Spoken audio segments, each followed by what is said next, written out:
So I wanted to make this video for people that are not just going through a painful breakup, but going through an exceptionally difficult breakup. That's why I put Unbearable in the title, because sometimes that's exactly what it feels like. You might feel like you're a living contradiction. The pain of your breakup might be so great that even though people are telling you you're doing a really good job getting through it, you won't feel like you're getting through it. You'll feel like you're surviving it. Like I was in a coaching call with somebody this week and I said, hey, you're doing a really good job. You are strong. You've gotten through this far.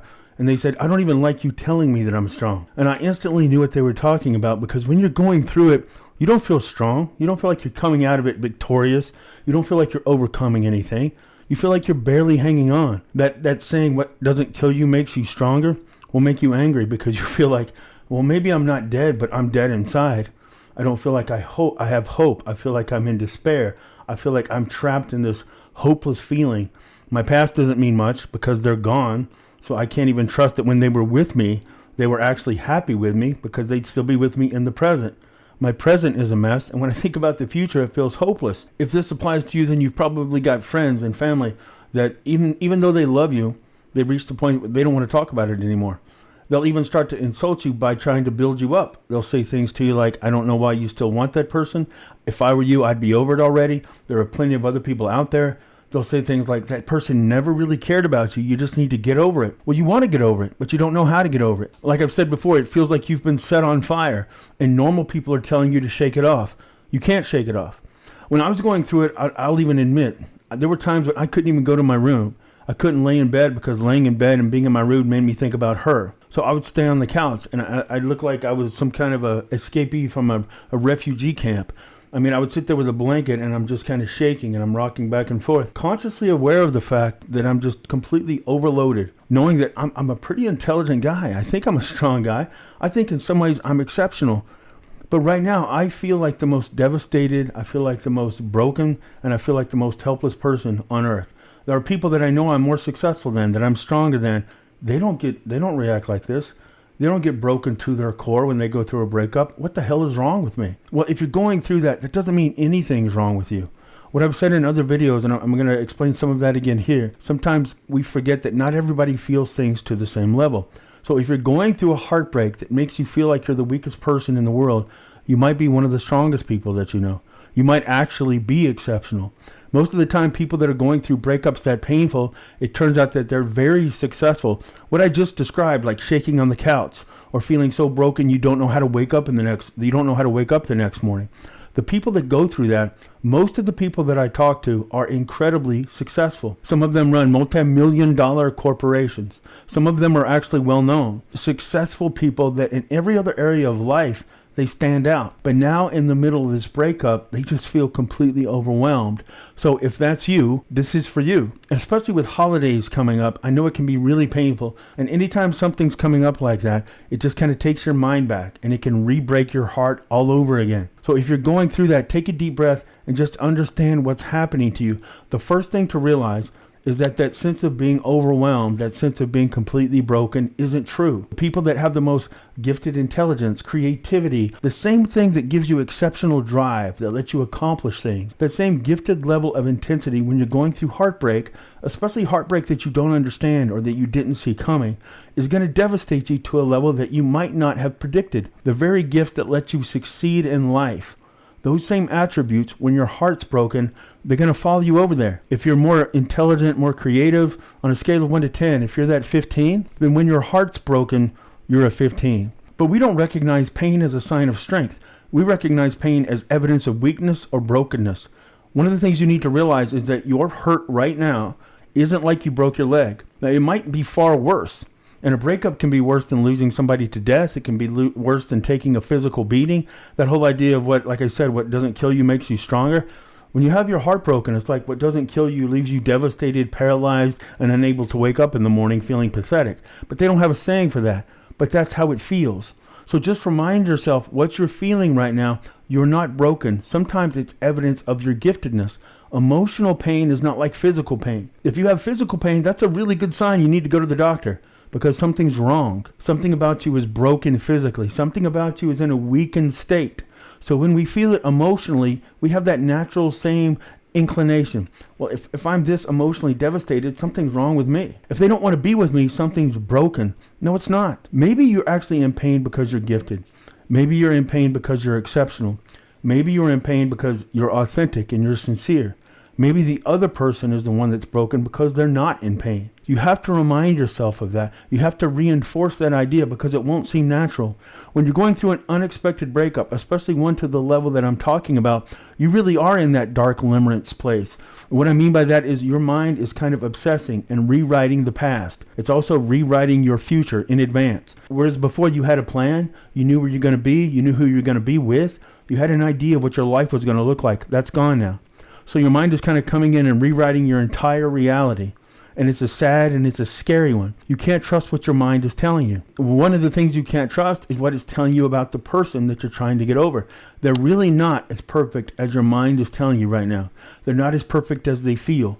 Emotionally, you can't help it. It's a compulsion. You're going to see all the perfect things, all the wonderful things they did, all the incredible moments, not only that you had, but that you should be having right now. The idea that they're with somebody else, living out that incredible moment that's so precious to you is going to drive you insane.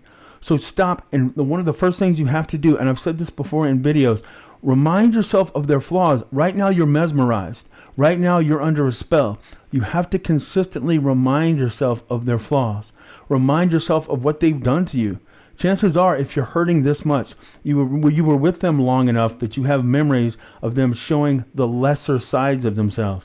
You have memories when they were selfish. You have memories when they were manipulating and they put themselves above you, or they were thoughtless. I know it sounds petty, but you have to remind yourself of the dark side of them. Because right now, what you think of as reality is not an accurate version of who they really are. So just like you made a list of their imperfections, as silly as it might sound, please trust me, start making a list of the things about you that are exceptionally good. Right now, your mind isn't something you can trust. Emotionally, you're going to see them as above you. You're going to see them as the prize, and you're going to see yourself as the curse. It's not true. Just like you have to reframe your mind with their flaws that pulls them back into the realm of reality and who they really are, you have to do the same thing for yourself. So start a list of the things about you that are exceptional. Start a list about the things that you've done that most people couldn't do. Everybody has those triumph moments in their lives, those lives where they kind of recognize, hey, there's something unique about me. God put a spark in everybody. So there's something about you that you're unusually proud of. Make a list of those things. Remind yourself daily and consistently. Remind yourself of their flaws. Remind yourself of your own strengths. That sounds like the recipe for a narcissist, but it's not. Right now, you can't trust how you view yourself and how you see them. And part of what probably happened to cause them to break up with you, if you have this unusual intensity that I'm talking about, is you probably flooded them with a sense of being loved to the point that it stopped feeling like love. One of the things that can cause a breakup is when that person with unusual intensity and that gifted ability to feel emotion to that level, well, when they fall in love, just like right now you're in overwhelming pain, when you were in love, you might have been one of those people that actually flooded them with love. So one of the things you might have done is actually crossed over into not only loving them, but worshiping them. And I don't mean you actually got down on your knees and you gave them tithe and you sang hymns to them. I don't mean you worshiped them, but what I mean is, if you started flooding them with so much intensity, and a lot of times somebody with ADHD does this quite a bit, they become so hyper-fixated on the person that they love that they're constantly looking for ways to show that person how much they mean to them. They'll go out of their way for no reason. They'll make a holiday out of a Thursday. I just surprised you with roses on Thursday. I surprised you with dinner on Wednesday. I wrote you a poem on Monday. And now to us, this is good. We're just expressing a natural, deep sense of love. But to somebody else, it can actually seem overwhelming. And worship and dependence is not attractive. So you might have accidentally given them so much of your heart and so much of that intensity poured out to them that you overinflated their ego. You succeeded in convincing them that they're too good for you.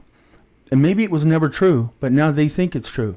And the fact that you can't move off the couch, the fact that you're paralyzed is just going to reinforce it. And it's going to trigger in you, especially if you have a certain wiring, that proactive, problem-solving, accomplishment kind of personality. Well, now you're going to want to find a plan, because a lot of times that intensity, that pain is so unbearable that it creates this need, this compulsion for you to do something to relieve it. When you do something to relieve it, you'll come up with a plan. You'll come up with a rationalization to reach out. If I can just remind them how great we were together. If they knew how much pain I was in, my pain would be evidence to them of how much they mean to me. If they could see how much agony I'm in, that would be a testament. That would be undeniable evidence of how much I love them. Nobody else would hurt this much for them. Nobody else would feel this lost without them. So that's got to be proof of my passion. That's got to be proof that we're meant to be. We're like the Notebook. I'm just like Noah. I can't get off the couch. I can't move. I don't want to go on because I've lost them. Surely that's evidence that we belong together. I just have to find a way to communicate that evidence to them. Stop. It doesn't work. You're not communicating evidence. You're not handing them undeniable proof that you're the love of their life because you can tell them how much unbelievable, overwhelming pain you're in. It doesn't come across as the evidence of the love of their life. It comes across as dependent. It comes across as desperate. It comes across as weak. I'm not telling you it's weak. I think what you feel for them is a testament to how much you sincerely love them. It's evidence that you have sincerity, that you're authentic. I understand why you want to tell them how much they mean to you. But stop and listen to me when I tell you, they're not going to hear that you love them more than anybody else in the world. And even if you could prove to them that you do, that's not actually attractive to them. It could actually be pathetic in their eyes. I'm not telling you it's pathetic. I'm telling you if they've already said they don't want to be with you and you keep reaching out, be honest with yourself. You're not really reaching out because you're convinced that if they knew how much pain you're in, they're going to come back. You're reaching out because you are desperate to find a way to stop that pain. Reaching out to them is not going to do it. It's just going to increase the pain. So take a deep breath. Stop trying to fight that feeling. Accept the fact that you're in this much agony. But stop taking that agony as evidence that you're broken, that it's hopeless, and they're irreplaceable. They're not. One of the first things that you need, and this doesn't sound healthy, but I'm just being honest with you. One of the first things you need if you're in that overwhelming pain is a plan. You need a strategy. And you don't want to hear somebody get online and say, well, the answer is you don't need them. The answer is you need just to move on. It's easy for me to say because I'm not the one in that much pain right now. You are. So what you really want to know is what can I do to get them back? If I thought I had a chance, if I thought I had hope to get them back, that would give me the strength that I need to get off this couch. So I'm telling you right now, if you said you would do anything to get them back, the plan I'm about to tell you is your best chance to win them back. I don't know if they deserve you back. I don't know if you deserve them. I don't know if they're the villain. I don't know who caused the breakup. I'm just telling you relationship dynamics and attraction dynamics that work. So if you want to get them back, you have to decide right now, I'm going to stop flooding them with one message after another, trying to convince them that I'm the great love of their life. You have to accept fully and believe it in your heart it doesn't work. You have to get to the point that you understand you're actually repulsing them. Every time you say that, you're pushing them a little bit further away. You have to believe it. And sometimes one of the first things you need to get the energy to get off the couch, to get back on your feet, and to break free from that unhealthy obsession, or what I call that dark limerence, is you want to plan. If you're watching this video, if you scheduled a call, it's probably because you want to plan. And despite the fact that you might have friends and family telling you that you don't need this relationship, they're not the ones that have to live through the pain that you're feeling right now. And everybody has a right to make their own decision. So whether the person you're trying to get back is worthy of you or not, sometimes we want what we want. So I'm not here to try to lecture you into who you should want to be with. Maybe the person you want back you know isn't healthy, but you still want to plan. What I'm telling you is the first important part of that plan is to actually try to get your mind back into reality. So do what I'm talking about. Make that list about them. Make that list about yourself. Stop and realize that part of getting them back is breaking that intensity, that connection, that compulsion for you to repeatedly reach out to them. Like I was talking to a client this week, and this is a very successful, worth quite a bit of money in a very popular and competitive industry. I'll just say it's the music or film industry. He's very well known. Well, right now he's devastated. He doesn't even want to leave his apartment. And every time I talk to him, he's got his hands and he's just overwhelmed. And he keeps sending that person messages. Can we talk? No, we can't talk. Are you with somebody? Yes, I'm with somebody. Have you slept with that other person yet? What do you think? This person even started sending like really mocking emojis. He sent a clown emoji. This is what I think of you, clown. When I think about you, this is what it makes me want to do, vomit emoji. And then they blocked him. And no matter how insulting the woman got, my client was just saying, please, can we talk? So he ended up sending me the screenshots. And it was just like the more insulting and the more belittling this person got, the more it triggered this fear in my client. And this is the first couple of times I've talked to him, but it was like this overwhelming need. Wait, if she's rejecting me, she must not remember how great we are together. If she's insulting me like this, even though I know I didn't do anything to deserve being called these names and to be vilified, even though I know I didn't cause it, she must think I did something to cause it. So you feel this compulsion to answer for things that you never did and to apologize for being a person that you've never been. So he won't stop. I'm so sorry I made you feel that way, even though he didn't do anything, until finally she blocked him. Because despite his compulsion and despite that voice telling you, well, she doesn't understand how much you love her. She doesn't understand how hurt you are. She doesn't understand how good the two of you are together. She doesn't remember how amazing it was. You have to find a way to tell her all these things. It's a very strong compulsion, but it's actually very unattractive. So every time he reached out to her and every time he swallowed an insult, he was pushing her further away. Keep in mind, if you want a strategy to win them back, stop and realize that when they were attracted to you in the first place, what attracted them to you in the first place wasn't just your sold out desire to be with them. When they met you, they weren't the center of your world. When they met you, they weren't your purpose for waking up in the morning. So at the point where they were most attracted to you, it wasn't because they hung the moon and they lit the sun on fire. There was something about you that made you attractive. While you're on the couch or when you're paralyzed in bed, you're not remembering that part of you. Whatever attracted them, whatever that purpose was, whatever that attribute, whatever that characteristic about you was, they're not seeing it now because it's buried in pain. So you have to take a deep breath, shake off that pain, or just agree to carry it. Right? Trying to deny it will just magnify it. So you agree to carry the pain that you're feeling, but you don't let it dictate your actions. If you want to re-attract them, remember the person you were when you drew them to you in the first place. Be that strongest version of yourself. Yes, it's going to feel like you're faking, but you're not really faking. The truth is, when you're in pain, that version of you that's overflowing in pain is not the most accurate version of you. That version of you, like I said, that might be shaking on the couch or unable to move, that's not the truest version of who you are. And it's also not the most attractive version of who you are. So remember you at your strongest. That's the most authentic version of yourself. That's also the most attractive. That person has a much stronger likelihood of pulling the person that you miss so much back. So for a while, act like him. It'll feel like you're faking, but you're faking living like the strongest version of you. Is that really inauthentic? Of course it's not. And remember that version of you that drew them to you in the first place was a lot more like that than how you're feeling right now. So just remember, worship, obsession, and trying to reprove and reclaim and restate in 1,000 different ways just how much they mean to you is not the secret to getting them back. A lot of times when you're in that much pain, you just keep thinking, well, they don't understand. I've got to find a way to convince them. So you might write them a poem. You might write it in the clouds. You might chisel it in stone. You might think, again, I'm going to prove it by just relentless pursuit. Even when they insult me, okay, great. They just like she told this guy again, you're a clown that makes me want to throw up. Instinctively, his reaction was, well, if I let her call me a clown that makes her want to vomit, and I come back and say, please, can we talk? Hey, that's great. I just proved to her that my ego isn't as important as she is. If I can swallow that insult, if I can tolerate that disrespect, hey, isn't that evidence of how much she means to me? Because who else would tolerate this abuse? You'll actually convince yourself that the amount of pain that you absorb will somehow be this undying evidence of how much they mean to you, and maybe that's your way back. That's not your way back. So again, at the beginning, it's going to feel like you're faking strength, and in some ways you are.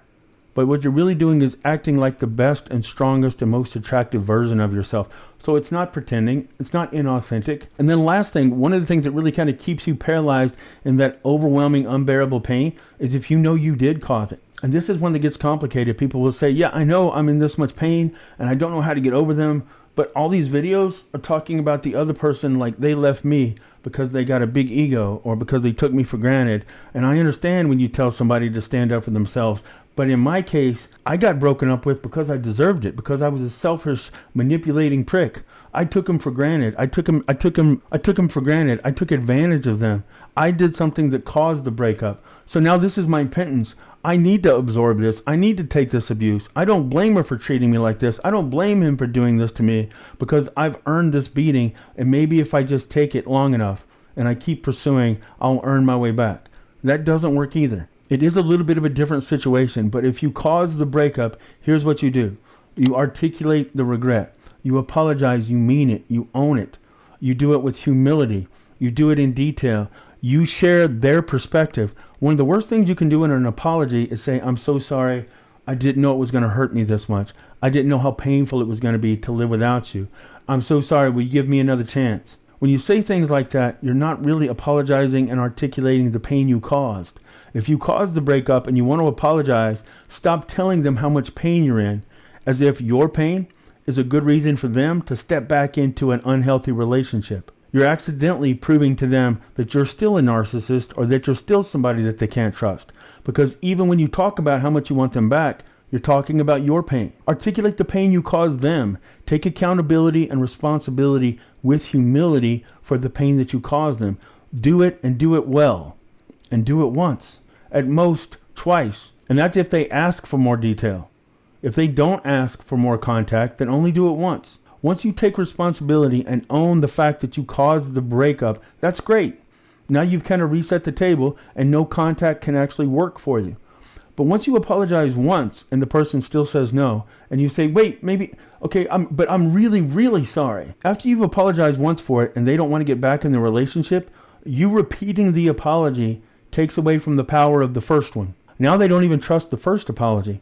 Now they know the only reason you keep apologizing is because you really want them back. Why do you want them back? Because you're in pain. So the more you apologize and the more you chase, plead, and pursue, what you're really doing is telling them that you're chasing them not out of this real sense of growth, not out of a real sense of regret. You're really doing it from a selfish basis. Because honestly, if you caused the breakup and you articulated an apology and you meant it with humility and they still said no, if you really love them, you would let them go because you know you caused it.